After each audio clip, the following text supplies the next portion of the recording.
Guys, I don't know how this happens. I went to film this video and I started collecting all of the books that I've accumulated this month, and I've got 10 books.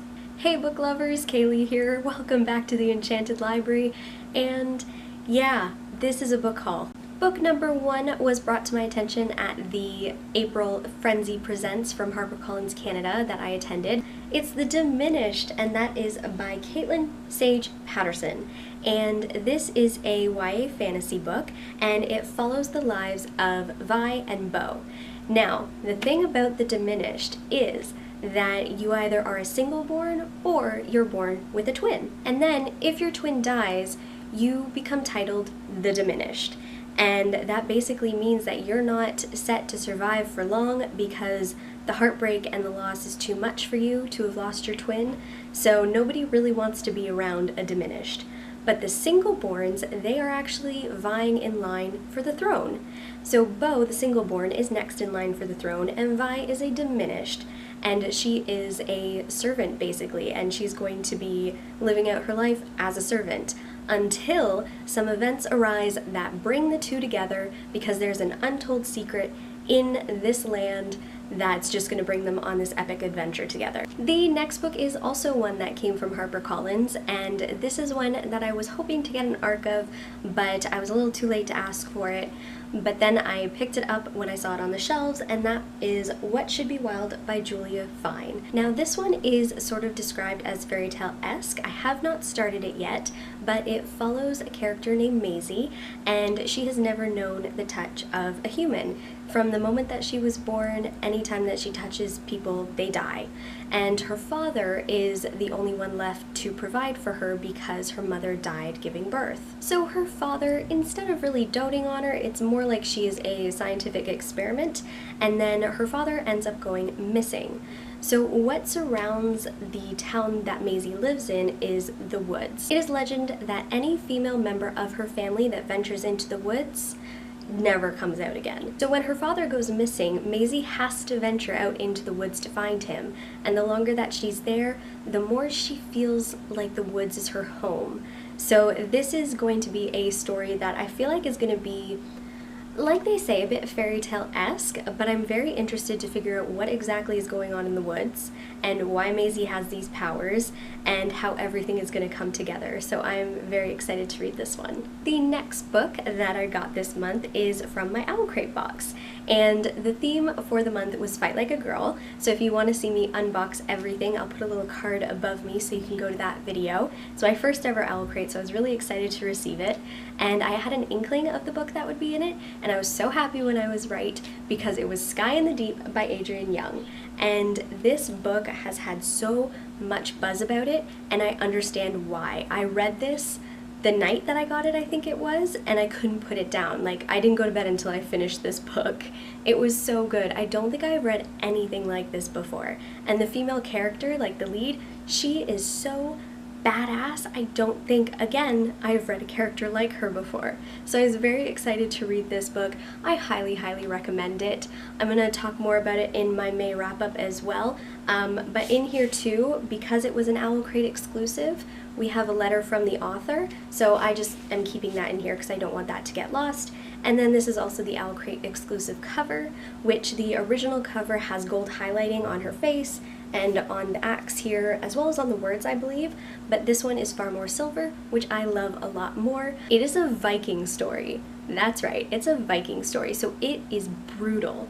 Like, you open up on this massive battle, and there's two warring clans. There's the Ashka and the Riki, and you have our lead character, Eileen, I still don't know how to pronounce her name, but she is from the Ashka clan, and she ends up seeing, when she's in battle, a figure, and turns out to be her brother.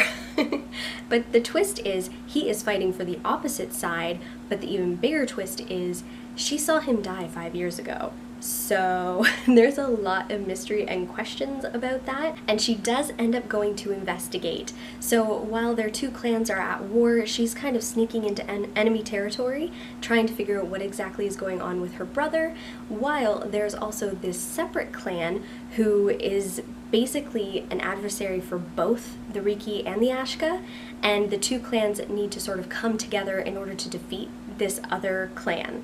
So it is a very, it's such a good read. I really recommend this one. This isn't a wrap-up, so I won't talk too much about how I felt about the book, but I got this in the Owl Crate this month, so that is why it's in my haul. And we were super spoiled with Owl Crate this month because we ended up getting 2 books, and the second book was Catching Stars, and that one was by Kayla Keenan. This one, I'm so excited about this one. Again, I did read it. I ended up reading it the second night after I read Sky in the Deep because I was just on this epic high of reading a really good book, and this was also another really good book. Basically, this one follows 2 characters, Jayan and Maddox, and they both have their own point of view chapters, so it does flip between the 2 points of view. And Jayan is a witch, and she is in hiding from basically the king of this land, while Maddox, on the other hand, is imprisoned for the murder of a whole bunch of people, which he had no control over. There's a lot of cool stuff that happens with that. In the end, they are thrust together, and they do have to learn to survive each other, as well as the land that they're in, because they have a mystery to uncover. And, so good. I recommend this one as well, but again, I got it this month, so it is part of this haul. It is also the first book in a series, so I'm very excited for the next ones to come out, which I'm not sure when that is, but I'm going to be keeping an eye out for them. The next book is a contemporary fiction book, and it is called My Oxford Year, and that's by Julia Whelan. This one follows an American student by the name of Ella, and she has always wanted to study abroad. And when she finally gets the chance to take a year and study at Oxford, she eats that chance right up, and she heads on out. But when she first arrives, she ends up getting sort of into a tiff with a local who ends up being none other than her English teacher. So these two get off to a bit of a rocky start, but then throughout things, a little bit of a romance starts to bud with a little bit of drama, but she ends up having to decide between being in England and staying and being with Jamie, or returning home and having the career opportunity of a lifetime to work in politics, which is what she always wanted. So I think that this is just going to be a fun little summer read with more adult characters, which I ended up getting a lot of YA this month, so I needed to balance things out because I need some people that are closer to my age sometimes. So I'm excited to get into this one. Definitely going to be reading it later this spring or closer to summer. This next book is a YA fantasy, but it is from a subgenre which I have not read anything from, and I've been hearing amazing things about this book, so I figured it had to be my first in the genre, and that is Tequila Kingdom by Alexandra Christo. And this book is a siren book. Some people are describing it as a retelling of The Little Mermaid, but this is much, much darker. So it follows Princess Lyra, who is a siren, and the thing that she does most and the thing that she does best is kill humans. So she collects the humans' hearts and she keeps them in her little cavern. So it makes you look at part of your world a little bit differently. Like, can you imagine Ariel going around her little cavern and it's just all human hearts? Look at this stuff, isn't it neat? Wouldn't you think my collection's complete? Well, it's not quite complete because she still has a prince that she needs to get to, which I will get to that in just a moment. What ends up happening with Lyra is that she has to turn on one of her own, and as punishment, she ends up being turned into dun dun dun, a human, and that is the worst punishment. So she doesn't have her siren song, and she has to live as a human. It's awful for her. She does not like it. Now to the prince. Prince Elian makes it his job to kill sirens. Like, he murders sirens. That's all he wants to do. And then he ends up finding a drowning woman in the water while he's doing this, and you know, I'm pretty sure, spoiler alert, that's gonna be Lyra, or Lyra. Lyra? I don't know. But they end up coming together, and he's on a mission to kill all the sirens, and she wants to help him. Or does she? So this is going to be a very fun read. I'm very excited to delve into this genre. Just like how the Vikings, I have not read anything from Viking sort of subgenre. I haven't read anything from siren subgenre, so I'm excited to get into this one, and I may start reading it tonight. The next book, I don't remember when I first heard about this one, but it caught my eye on the shelf and I wanted to pick it up before I forgot about it, and that is The Traitors Game by Jennifer A. Nielsen. And this is book 1 in a series, so I'm very excited to start this series because it sounds really, really cool. And it is a YA fantasy following the story of Kestra. Kestra has been in exile for the last 3 years, but she ends up being brought back into her dad's politics. But as she's on her way back, she ends up being kidnapped by these rebels who want to overrule his land. And she's not really an obedient captive. One of the rebels, though, his name is Simon, isn't taking too kindly to her, and they're kind of butting heads until a secret comes and unfolds, and shocker, they have to work together. I am so excited about this one. I keep saying that about all of these books, but I love a good fantasy where you've got one character who has to go on this quest and another character who is sort of trying to stop that, and they have to come together, and then potential love happens. Yeah, I'm sorry, I'm a sucker for some of these tropes. So there's actually quite a few that end up being like this, but I think that's just part of YA. Anyway, I'm pumped to read this one. Ebony, Ivory, living in perfect harmony. And the next book, not Ebony and Ivory, but it's Onyx and Ivory by Mindee Arnett. This book follows Traitor Kate, and she is so named because her father murdered the High King, and his sins have gone on to her. So she is sort of stuck having to work for the Fantasy World Postal Service, and she is one of the best. The reason being is that she is a wilder.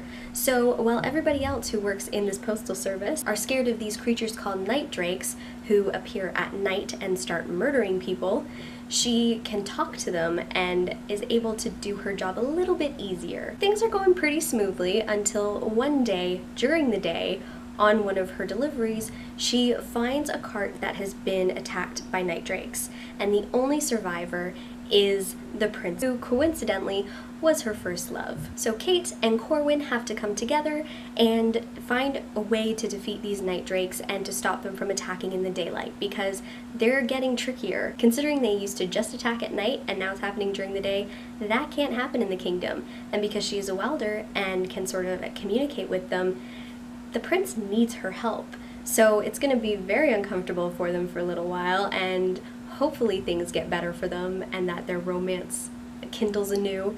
But I was excited to read this one because they talked about it again at the Frenzy Presents event that I went to at HarperCollins, and I really wanted to get an arc of this one as well, but I did not get it in my goodie bag, which hurt. But again, I saw it on the shelf and hello, now it's mine.